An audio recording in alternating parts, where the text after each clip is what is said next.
This is the brand new 2026 Acer Swift 16AI, and I got to go hands-on with it early. Acer did give me exclusive access to the Swift 16 and partner with me so I can show you what's new.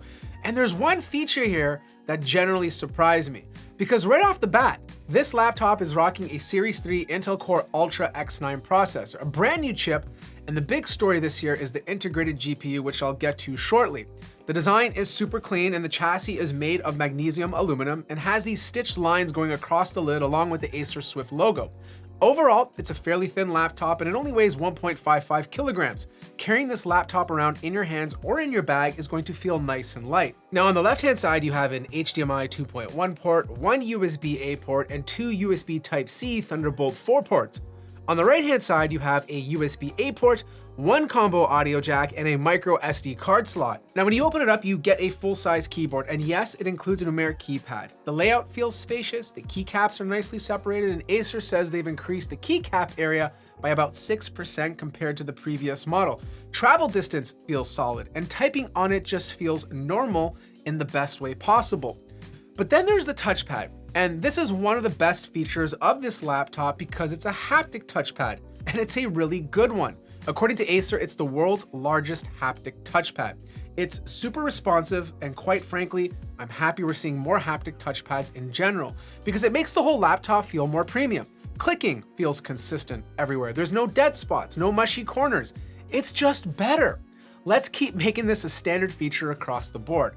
But this touchpad takes things further and adds something else that most laptops don't have, and that's the ability to use a stylus on it. With Acer's active stylus pen, you can write and draw directly on the haptic touchpad and use it to manipulate what's happening on the screen. For those of you with an Acer Triton 14, you'll be quite familiar with this feature. And we did try some fun stuff with it, like I circled an image, dropped it into Google's Nano Banana tool, and asked it to remove something from what I circled, and it did it perfectly. And I'll be straight up with you, like this is not the same as writing directly on the display. Like if you're doing serious illustration work, drawing on the screen is still king.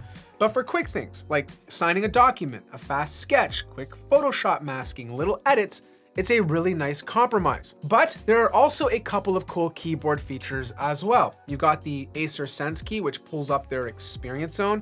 That's where you can quickly switch performance modes, performance, balance, silent, the usual stuff, and check system health without digging through the menus. But they also introduced something called the My Key, the Acer My Key. This is basically a shortcut key where you can assign apps to launch. So if you want one app to open, you can do that. Or you can set up a group of apps. In the demo, for example, it launched multiple apps at once. It's a small quality of life thing, but it makes getting back to work faster instead of hunting down windows and reopening everything manually. But one of the star features of this laptop is definitely the OLED display. And yes, the hinge goes 180 degrees, so it lays all the way flat on the table, which is great if you want to like tuck it under a monitor and just use the laptop keyboard like a mini workstation setup.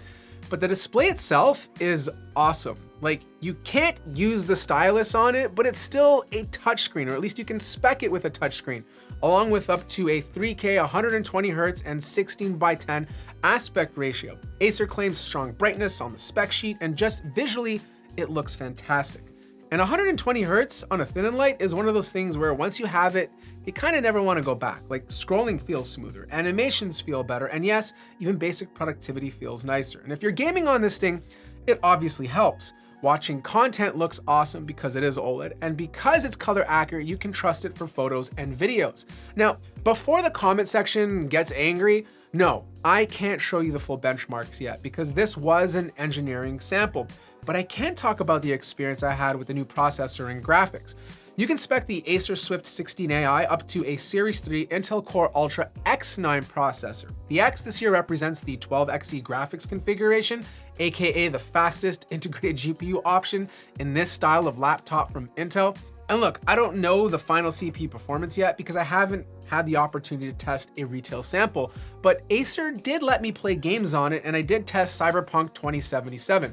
If you leave XeSS, Intel's upscaling frame gen, turned on, it felt like it was running over 100 FPS. Like it felt smooth, it felt playable, and that is wild for integrated graphics in something this thin.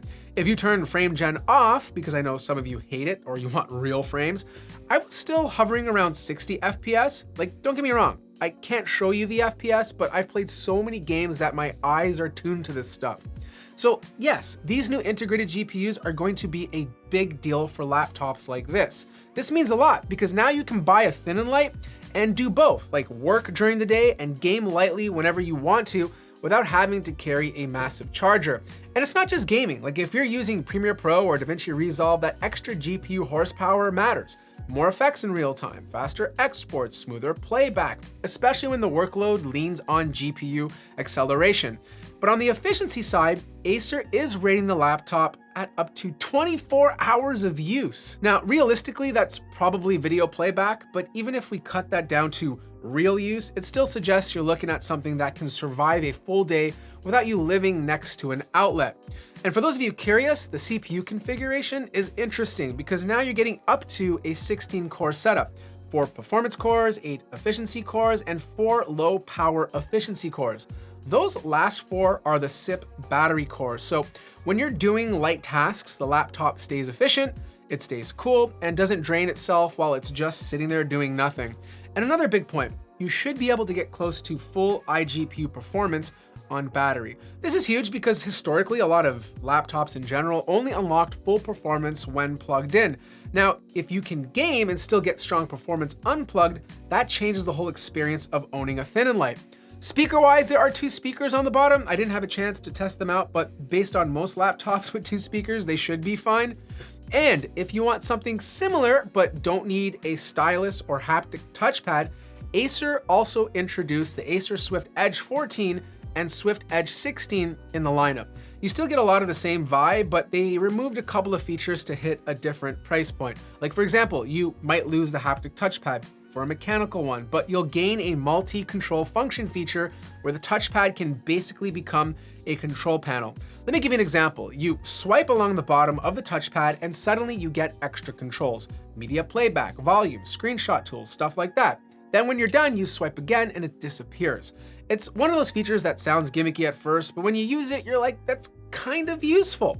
But most importantly, both Swift Edges will maintain a similar design, but with a steel magnesium alloy, and you'll have a couple of fun color options to choose from, such as Aurora White and Elemental Blue with the same 180-degree hinge. The Edge models are slightly lighter as well, so if traveling as light as possible is a priority, these options might be a better choice.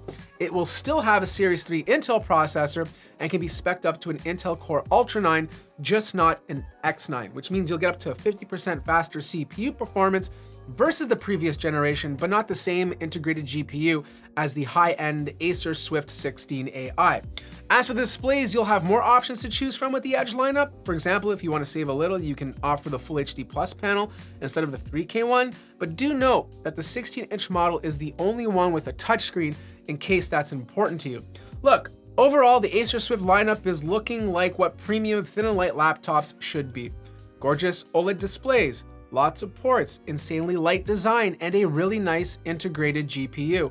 Plus, if you offer the Acer Swift 16 AI, you have the option to get a really great haptic touchpad and stylus support. Either way, I should be getting some of these into the studio to review, so make sure to drop any questions you might have. Plus, I'll place a link in the description in case you want to learn more. Like the video if you liked it, subscribe if you haven't already, and I'll see you guys in the next one.